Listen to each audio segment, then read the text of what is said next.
l'équipe, j'espère que tu vas bien. Aujourd'hui, sujet un peu hors du commun vu que ça vient à peine de sortir. Bitmap. Je te conseille de rester bien jusqu'à la fin de cette vidéo parce que je vais te drop les dernières news liées à Bitmap et à tout l'écosystème que ça englobe. Faut aussi que tu saches que j'avais commencé à tourner cette vidéo il y a 2 voire 3 semaines en arrière.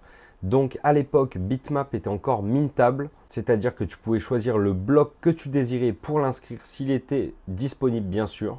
Pour le coup, aujourd'hui, il n'y en a plus aucune qui est disponible en mint, mais c'est encore possible d'en acquérir sur le marché secondaire pour environ 10 $ l'unité. Et comme entre le début où j'ai commencé à filmer cette vidéo et aujourd'hui, il y a eu beaucoup de news qui se sont passées, je me suis dit que j'allais juste la compléter et te donner les derniers gros alphas qui sont sortis sur cette trend. Mais avant tout, il faut vraiment que tu te rendes compte qu'on est déjà en x5 par rapport au prix du mint. Je te rassure, c'est encore très accessible. Mais si tu m'avais suivi sur Instagram CryptoRobino, tu aurais pu être en avance sur cette trend et en acheter dès le mint pour 2 $ l'unité. Donc pour ceux qui ne connaissent pas, Bitmap c'est quoi? On peut l'assimiler un petit peu à un métaverse. Si tu as connu Decentraland et Sandbox à l'époque d'Ethereum, tu vas connaître Bitmap. Bien entendu, il faut prendre en compte que build, donc construire des protocoles sur Bitcoin, c'est beaucoup plus complexe que de créer des smart contracts sur Ethereum. Donc tout est toujours plus long. Mais malgré tout, on a fait quand même de belles petites avancées. Je vais te montrer ça de suite. Donc pour commencer, on se retrouve sur Ordinals Wallet car ils ont implanté une petite fonctionnalité très facile d'utilisation. Ici, tu as Bitmap. Tu cliques dessus. On arrive donc sur des cases comme tu peux le voir. Si on zoome, moi je ne sais pas si je peux zoomer comme ça, non peut-être pas. Si je peux un petit peu. Donc là, tu vois, il y a le bloc 0.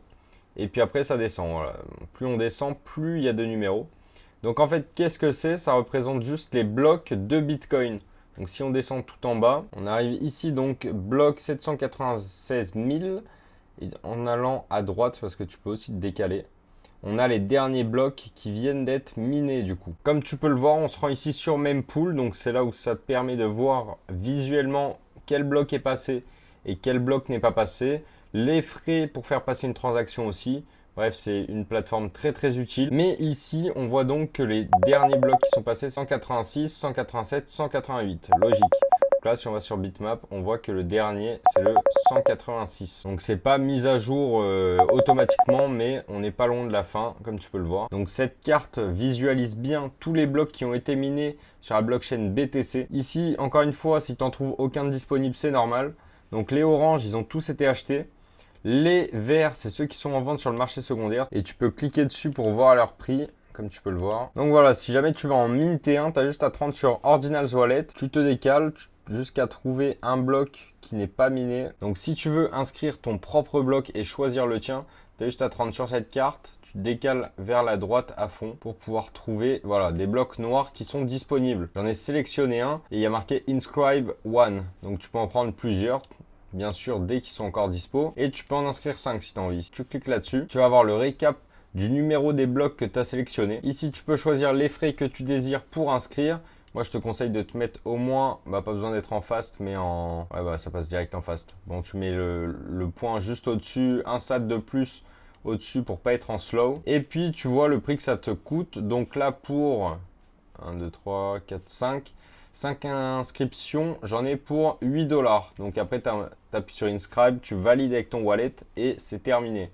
Tu vas les recevoir dans ton wallet tout simplement. Là, si on regarde mes dernières inscriptions, voilà. Et ça sera sous cette forme-là, donc en mode le numéro de ton bloc, .bitmap. Et ça sera référencé sous cette collection-là qui est le .bitmap. Quand j'ai commencé à en acheter il y a à peu près une semaine, j'étais obligé de passer par Unisat en inscrivant un fichier texte. Donc je choisissais le numéro de bloc que je souhaitais en vérifiant bien qu'il n'avait pas encore été inscrit. Sinon, il y aurait eu un doublon et le mien n'aurait eu aucune valeur. Donc, si tu veux inscrire, je te conseille vraiment de passer par Ordinals Wallet parce qu'il n'y a pas plus simple que ça. En termes de visualisation, si c'est pris ou pas pris, tu as un petit système couleur comme je viens de te montrer. Donc, c'est vraiment top. Il faut savoir qu'un bloc, ça coûte entre 1 et 2 dollars selon les frais du réseau Bitcoin. Mais de manière générale, on tape sur 1 dollar par bloc. Il faut savoir que certains blocs ont déjà été revendus près de 2000 dollars. Tu vas me dire, mais pourquoi? Tout simplement parce qu'il y a de la spéculation comme sur le marché des NFT en tout genre. Tu peux le voir ici, donc sur .bitmap, j'ai mis solde donc pour savoir lesquels ont été vendus et j'ai choisi le prix le plus haut. Et comme tu peux le voir ici, presque 3000 dollars pour le 374.bitmap. Ici, tu as des prix un peu moins élevés, mais qui restent quand même très convenables pour du 3 digits. Donc ceux qui ont été vendus le plus cher sont principalement des blocs à 3 chiffres. Mais tu peux voir ici que le 90 265 a aussi été vendu pour l'équivalent de 1500 dollars sur le marché secondaire. Donc tu as compris, la spéculation, il y en a sur notamment les blocs early, donc les premiers blocs qui sont sortis sous les 4 digits, donc avec 3 chiffres. Mais il y a différents critères à prendre en compte. Ici, tu peux voir ce mec. Ici, par exemple, tu peux voir ce mec qui se vante de détenir ces 6 blocs où il y a plus de 4000 transactions dans chacun d'entre eux. Pour savoir, il suffit de te rendre sur bitfeed.live et tu peux donc filtrer par bloc. Donc, par exemple, j'ai envie d'acheter le 312 562. Donc, pour savoir ce qu'il y a dedans, on va aller là. 312 562, on valide, il nous l'affiche ici même et donc ici on a les infos. C'est un bloc qui a été miné en 2014, il y a eu 246 transactions dans ce bloc. Donc déjà tu peux le voir visuellement parce qu'ici il y a des gros blocs pour la plupart. Tandis que si on retourne sur celui d'avant, on peut voir beaucoup plus de petits blocs par exemple. Donc, ça veut dire plus de transactions. Et tu le vois là, 512 transactions, pardon. Donc, c'est un paramètre à prendre en compte si tu veux acheter un nouveau bloc. Ça peut être intéressant juste de checker 5 minutes. Comme ça, si jamais tu hésites entre deux blocs, tu peux vraiment faire ton choix plus facilement. Mais je le rappelle, c'est de la spéculation. Donc, on ne sait pas encore quel facteur va prendre le dessus par rapport à un autre. On ne sait pas non plus lequel sera plus rare que les autres. Mais ce sont des facteurs à prendre en compte avant d'acheter. Je pense que visuellement, ça se voit pas mal.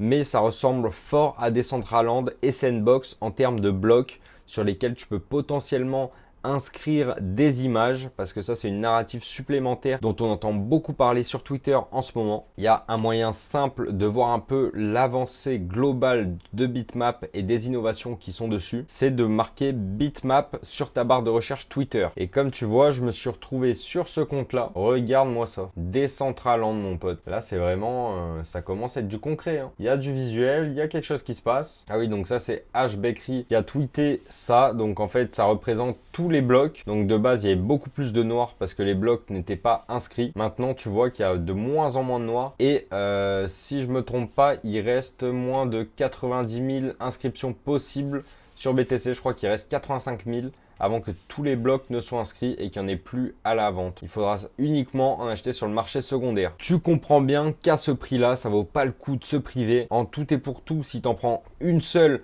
tu vas miser seulement 1 à 2 dollars, qui est ridicule si on atteint un floor price comme ce qu'on a pu voir sur Sandbox ou Decentraland, avec des laines qui se revendaient sur le marché secondaire à plus de 15 000 dollars unité. Bien sûr, je suis pas là pour te vendre du rêve.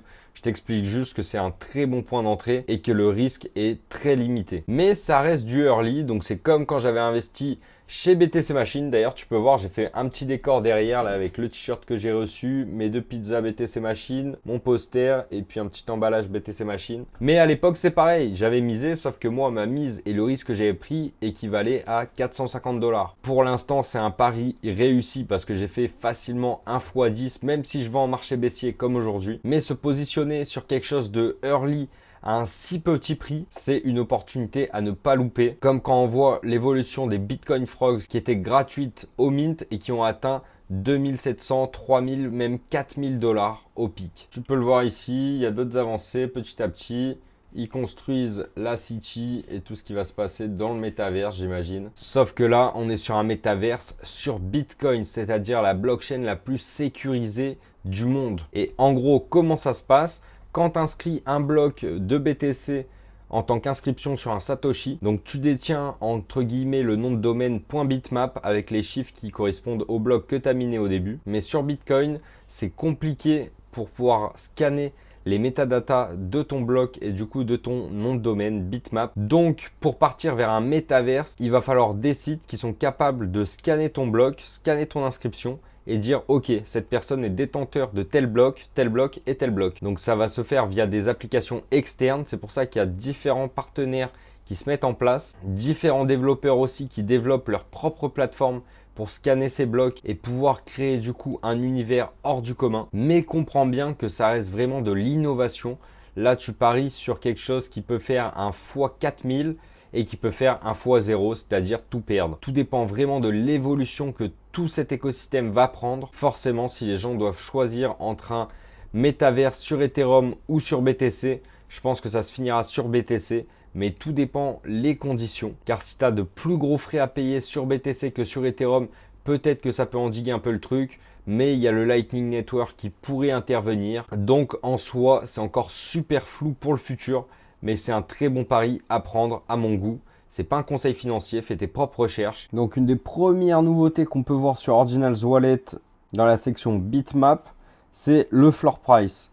Donc comme je t'ai dit, on a fait un x5, c'était environ 2 $ l'inscription, voire un petit peu moins selon les frais que tu payais. Là aujourd'hui, on est à 10,60 $ minimum. Il y a déjà eu plus de 14 500 ventes sur le marché secondaire, avec un total volume de plus de 11 BTC, presque 12. Ça fait quand même 360 000 presque. Autre nouveauté qu'on peut y trouver, ce sont les filtres par nombre de chiffres. Donc tu peux chercher par 1, 2, 3, etc. Bien évidemment, les plus rares et les plus chers sont ceux qui ont le moins de chiffres. Donc 1, comme tu peux voir, il n'y en a aucun qui est en vente. 2, on peut en trouver pour presque 1 BTC minimum. 3, ça descend un petit peu, mais on est quand même à un floor price de à peu près 900 $.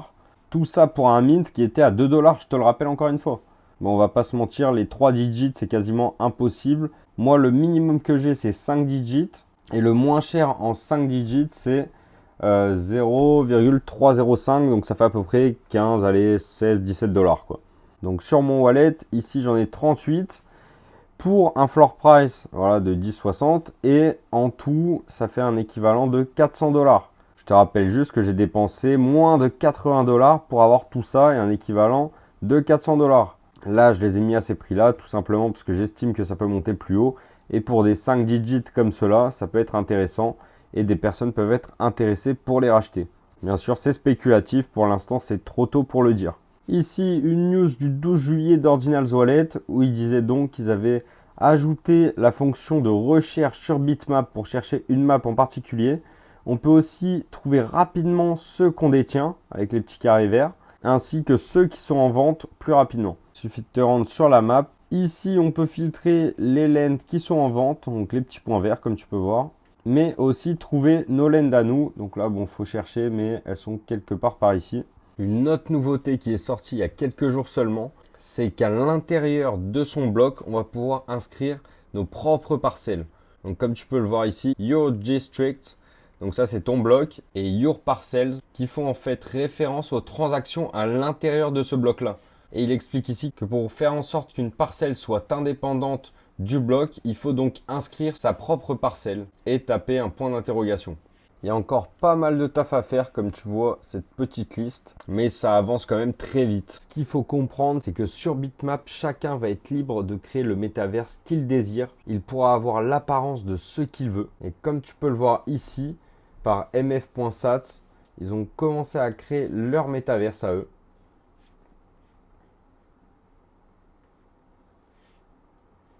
Très inspiré de l'univers Bitcoin, full orange, Ordinals.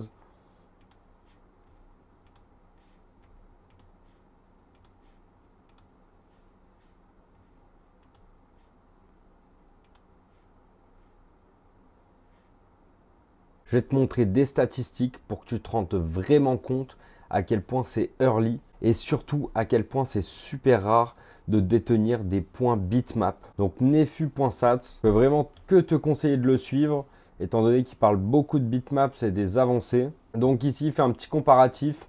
Il y a à peu près 20 000 holders bitmap, en sachant que dans ces 20 000 holders, il y en a potentiellement qui ont plusieurs wallets comme moi et qui ont acheté sur plusieurs wallets. Donc ça veut dire que les 80 000 investisseurs Ordinals n'ont pas tous acheté du bitmap. Si 80 000 personnes veulent acheter du bitmap, il n'y en a pas assez qui est listé, étant donné qu'il y en a 27 213 qui est listé à l'heure actuelle, pour qu'ils puissent tous en acheter une. Et même sur Magic Eden, il y en a seulement 12 000 qui sont listés. Donc, il n'y en aura pas assez pour 80 000 potentiels acheteurs. Et puis là, il nous dit qu'en fait, il faudrait donc que tu vendes une de tes bitmaps pour que ces personnes puissent en avoir un. Et la question, est-ce que tu vendrais? Si tu détiens 40 bitmaps, ça veut dire que tu peux être considéré comme une whale parce que 80 000 personnes sur Ordinals qui n'ont pas acheté ne pourront pas en acheter plus de 10 chacun. Tout simplement parce qu'il n'y en a pas assez. Et puis là, on en revient au point dont je t'ai parlé tout à l'heure où dans chaque bitmap, il y a des TX. Donc combien il y a de TX ou des transactions. Ces transactions, comme on a pu le voir tout à l'heure,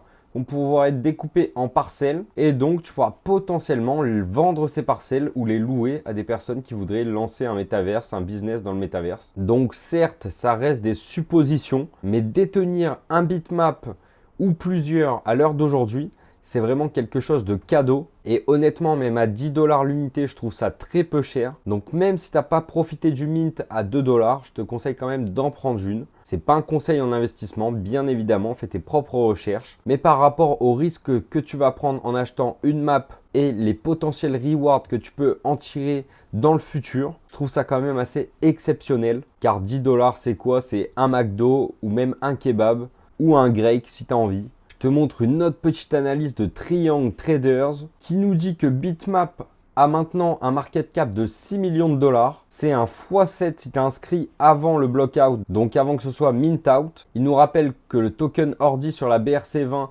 a atteint 500 millions de market cap en seulement une semaine, mais il a zéro utilité pour le moment. Bitmap a aussi zéro utilité concrète pour le moment, mais a des capacités infinies, comme on a pu le voir tout à l'heure avec ses extensions de Metaverse. Et donc, il nous a fait un petit calcul. Si Bitmap atteint un market cap de 500 millions comme le token Ordi, ça ferait un floor price à 625 $ pour chaque bitmap. Et pour mettre en perspective, il compare aussi au Dogecoin, qui ne sert absolument à rien et qui a un market cap de 9 milliards en plein bear market. Donc après, ça sert à rien de tout comparer ensemble, mais comparer à un token BRC20 comme Ordi qui était le premier à être déployé et qui a atteint un market cap énorme pour le peu d'utilité qu'il a, pour ne pas dire zéro. Donc en supposant qu'un floor price de 625 $ ne soit pas trop exagéré, en achetant un bitmap à 10 $, ça fait que tu réaliserais un x 62,5, ce qui est absolument exceptionnel. Donc encore une fois, fais tes propres recherches, mais il y a certains montants d'investissement qui pour moi sont assez dérisoires, que j'appelle no-brainer. Donc tu poses ton cerveau, t'achètes et t'attends. Personnellement, c'est ce que j'ai fait. On n'a peut-être pas le même rapport au risque, mais je te conseille de te renseigner un peu plus sur la question et essayer de saisir les opportunités quand elles se présentent à toi. J'ai absolument rien à y gagner de te partager ces infos, mis à part te prouver dans quelques mois, quelques années, que l'investissement Bitmap était vraiment quelque chose d'intéressant. Moi, je te partage juste mes investissements.